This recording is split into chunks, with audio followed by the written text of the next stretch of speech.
Hello everyone, આપણે જોઈએ કંપનીના કાયદાનો નવો ક્વેશ્ચન, કંપનીના લક્ષણો. તો જોઈએ એની અંદર એન્સાઇક્લોપીડિયા ઓફ સોશિયલ સાયન્સીસમાં કંપનીના લક્ષણો નીચે પ્રમાણે જણાવવામાં આવ્યા છે. તેનું બંધારણ કાયદા પ્રમાણે નક્કી કરેલું અને સભ્યો દ્વારા મંજૂર થયેલું હોય છે. તેના શેરની ફેરબદલી થઈ શકે છે અને તેના સભ્યથી તે સ્વતંત્ર છે. આ વાક્યોમાં જ કંપનીના ઘણા ખરા લક્ષણો આવી જાય છે. આમ છતાં જરા વિગતે વિચારીએ તો કંપનીના લક્ષણો નીચે મુજબ દર્શાવી શકાય. કંપનીના ટોટલ 11 લક્ષણો આપેલા છે. એમાં ફર્સ્ટ વન છે સ્થાપના. તો કંપની એ વ્યક્તિઓનું સ્થપાયેલું મંડળ છે. સામાન્યતઃ દરેક દેશમાં કંપનીઓનું નિયમન કરતો કંપની ધારો હોય છે. એ ધારા હેઠળ કંપનીની સ્થાપના, નોંધણી વગેરે થાય છે. ભારતમાં 2013ના કંપની ધારા હેઠળ કંપનીઓની નોંધણી કરાવવી જરૂરી છે.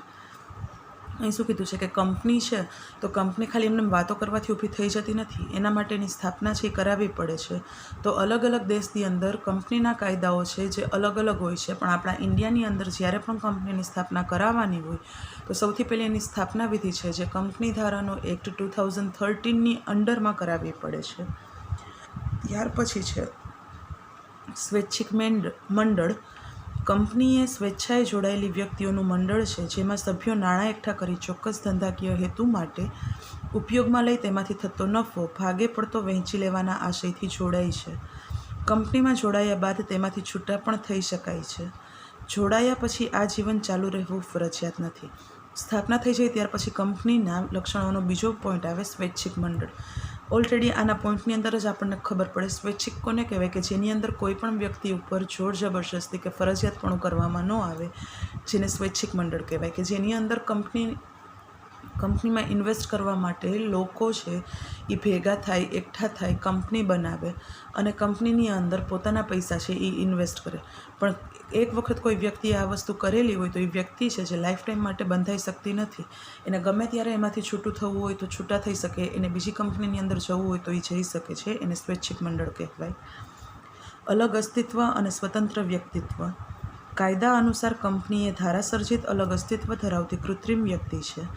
આથી તે પોતાના નામથી જ ધંધો શરૂ કરી શકે છે, કરાર કરી શકે છે, લેણું દેવું કરી શકે છે, કોર્ટમાં દાવો માંડી શકે છે, તેમજ એવા અનેક કાર્યો કરી શકે છે. પણ તેને ભૌતિક દેહ નથી. લોર્ડ કોક કહે છે તેમ તેને કોઈ આત્મા નથી. તે દેહ સ્વરૂપે પ્રગટી શકે નહીં.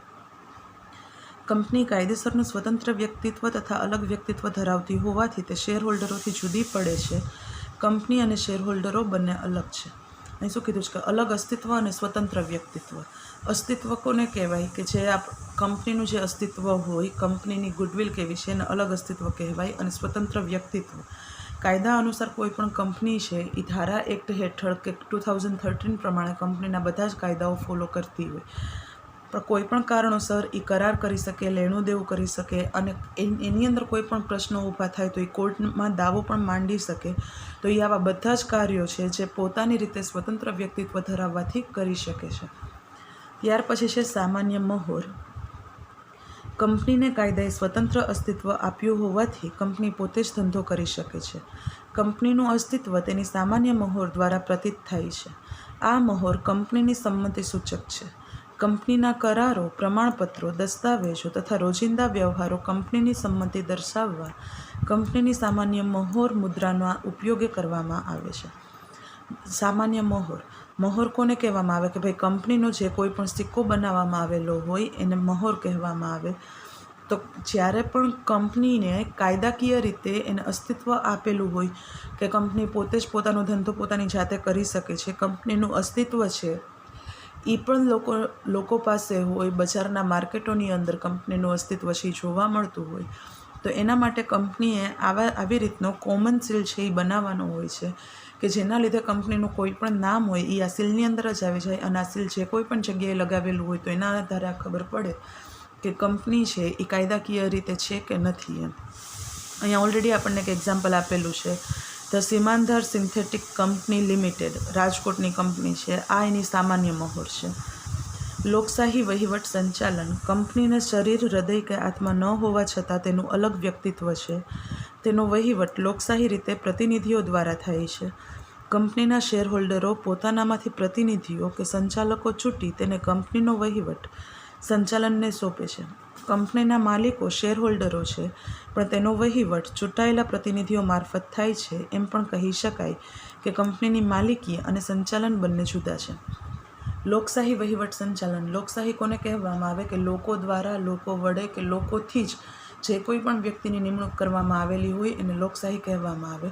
તો લોકશાહી વહીવટ સંચાલન છે એ કેવી રીતે કરવામાં આવે? કે ભાઈ, કંપનીમાં ઇન્વેસ્ટ કરવા માટે જેટલા લોકોનો સમૂહ ભેગો થયો હશે એ બધા કંપનીના માલિકો કહેવાય.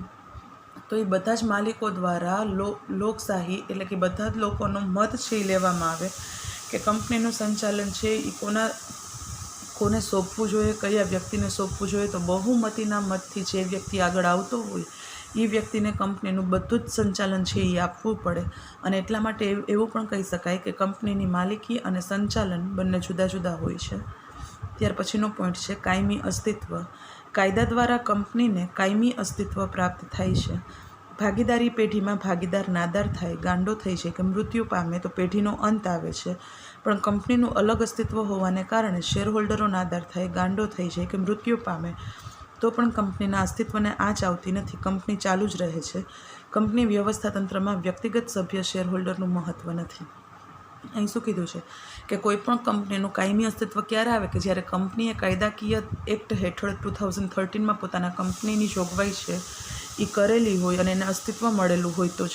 પણ જ્યારે ભાગીદારી પેઢી હોય કે એક અથવા તો બે વ્યક્તિ હોય અથવા તો બેથી વધારે 3 કે 4 વ્યક્તિ હોય, એની અંદર જ્યારે કોઈ પણ ભાગીદાર નાદાર જાહેર થઈ જાય. નાદાર જાહેર ક્યારે થાય છે? ઓલરેડી તમે 11th-12thમાં ભણી ગયા છો કે જ્યારે કોઈ પણ વ્યક્તિ ઉપર કોઈ પણ ક્લેમ થયો હોય અને એ ક્લેમ છે એ પે કરવા માટે વ્યક્તિ પૂરેપૂરી સક્ષમ ન હોય એવા સમયની અંદર ભાગીદાર છે એ નાદાર જાહેર થઈ જાય અથવા તો ભાગીદાર છે એ ગાંડો થઈ જાય કે મૃત્યુ પામે. પણ કોઈ પણ ભાગીદારી પેઢીમાં આ વસ્તુ થાય તો પેઢીનો અંત આવે.